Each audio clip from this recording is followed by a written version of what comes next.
आज बात करेंगे इलेक्ट्रिकल इंजीनियर की सैलरी कितनी होती है। आप में से मैक्सिमम लोग हमसे पूछते हैं कि इलेक्ट्रिकल इंजीनियर जब कोई गवर्नमेंट ऑर्गेनाइजेशन में जाता है और इलेक्ट्रिकल इंजीनियर जब कोई प्राइवेट नौकरी करता है तो उसमें सैलरी कितनी होती है। ठीक है, तो जानेंगे इस वीडियो में, क्योंकि बहुत सारे लोगों को इलेक्ट्रिकल ब्रांच मिला हुआ है और इलेक्ट्रिकल से रिलेटेड ब्रांचेस भी मिले हुए हैं, जैसे इलेक्ट्रिकल एंड इलेक्ट्रॉनिक्स, बहुत सारी चीज़ें मिली हुई हैं। ठीक है, अब आप लोग जो है सैलरी को लेकर के बहुत ज़्यादा कन्फ्यूज़न में है, तो मैंने सोचा कि एक डिटेल वीडियो बनाता हूं और बताता हूं कि गवर्नमेंट सेक्टर में अगर आप एंट्री करते हैं तो फिर आपको सैलरी कितनी मिलती है, अगर आप प्राइवेट कंपनी में एंट्री करते हैं तो आपको सैलरी कितनी मिलती है, और अगर आप लोग 1 साल का अप्रेंटिस करते हैं जिसको आप एक तरीके से ट्रेनिंग कह सकते हो, तो उसमें आपकी सैलरी कितनी मिलती है। ठीक है, तो पहली चीज मैं आपको स्टार्ट करूंगा अप्रेंटिस से। ठीक है, अप्रेंटिस जो है करने के लिए इसका ड्यूरेशन होता है और फिक्स होता है कि 1 साल की अप्रेंटिस होती है। ठीक है,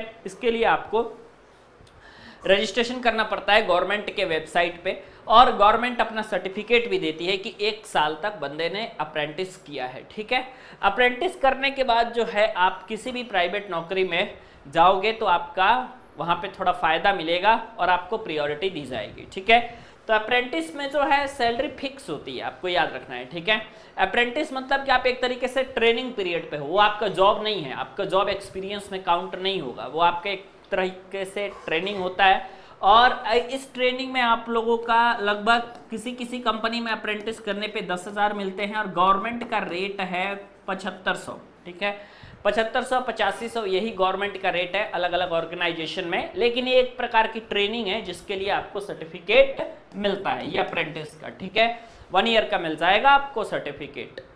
ठीक है, अब हम बात करेंगे आपसे गवर्नमेंट सेक्टर के बारे में। तो यहाँ पे भाई तैयारी करने के लिए आपके पास थोड़ा टाइम भी रहना चाहिए, थोड़ा सा आपके पास अच्छे आपका पढ़ाई का लेवल भी रहना चाहिए, तो गवर्नमेंट में आप सेलेक्ट हो जाते हो। अगर आप इलेक्ट्रिकल ब्रांच से हो फिर तो आपके लिए बहुत ज़्यादा मौज है। मौज कहने का मतलब है कि काफ़ी सारे डिपार्टमेंट, जैसे यूपीपीसीएल हो गया आपका, एसएससी के थ्रू हो गया आपका, या रेलवे के थ्रू आपका हो गया, या फिर आपका मेट्रो हो गया, या फिर आपका ये BHEL हो गया, या फिर आपका बहुत सारी ऐसी कंपनियां हैं गवर्नमेंट में जो कि आपका सिलेक्शन करती है। ठीक है, इलेक्ट्रिकल के लिए मैक्सिमम वैकेंसीज तो आती ही रहती है हर साल, आपको इतना याद रखना है।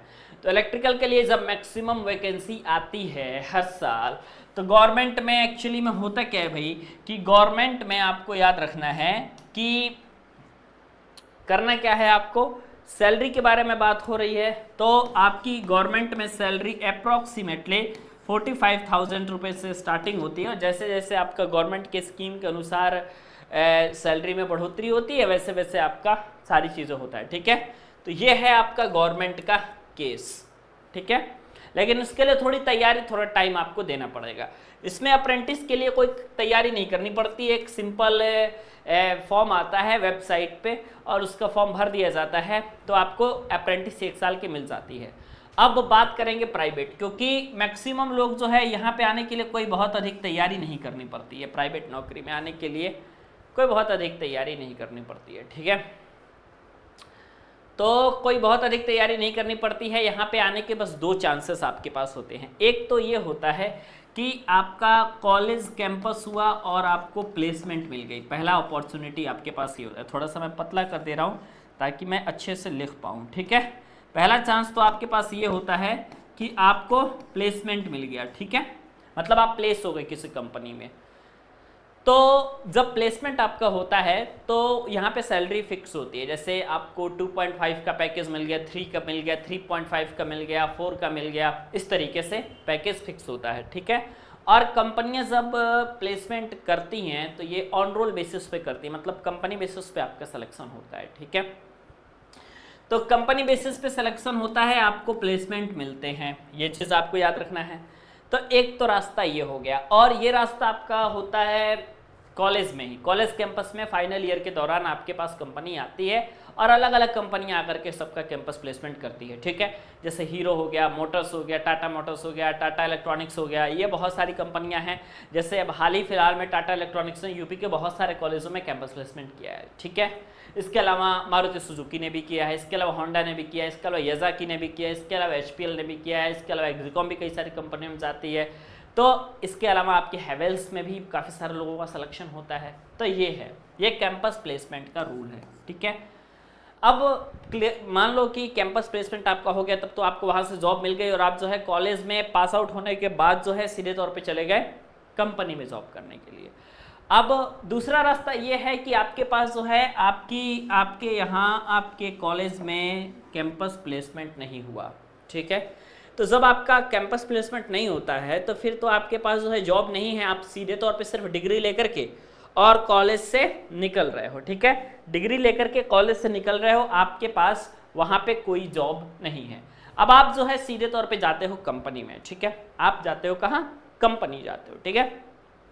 और वहाँ जाकर के इंटरव्यू देते हो, तो वहाँ जाकर के इंटरव्यू देते हो तो फिर आपका जो है सिलेक्शन होता है और आपको एक फिक्स सैलरी मिलती है, ठीक है।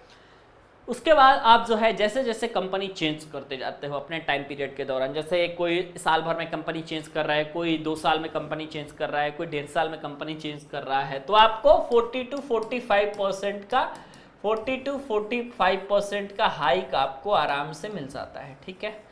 40 to 45% का हाइक आपको आराम से देखने को मिल जाता है, ज़्यादा टेंशन लेने की ज़रूरत नहीं होती है। जैसे एक साल में मान लो कि आपने 20,000 पे आपने जो है ये कंपनी ज्वाइन करी, तो आफ्टर 1 ईयर अगर आप चेंज करोगे तो ऑलमोस्ट जो है आपको मिनिमम 30% और मैक्सिमम 40 to 45% की हाइक मिल जाती है, ठीक है। तो ये हाइक जो है कंपनी दर कंपनी बढ़ती रहती है, ठीक है। अगर आप एक ही कंपनी में रहोगे तो नॉर्मली जो इंक्रीमेंट का रूल है वो है आपका 10% रूल, ठीक है। नॉर्मली जो इंक्रीमेंट का रूल है वो आपका है 10% रूल, यानी कि सिर्फ और सिर्फ आपका 10% सैलरी में इंक्रीमेंट होता है अगर आप किसी एक कंपनी में रुकते हो तो, ठीक है।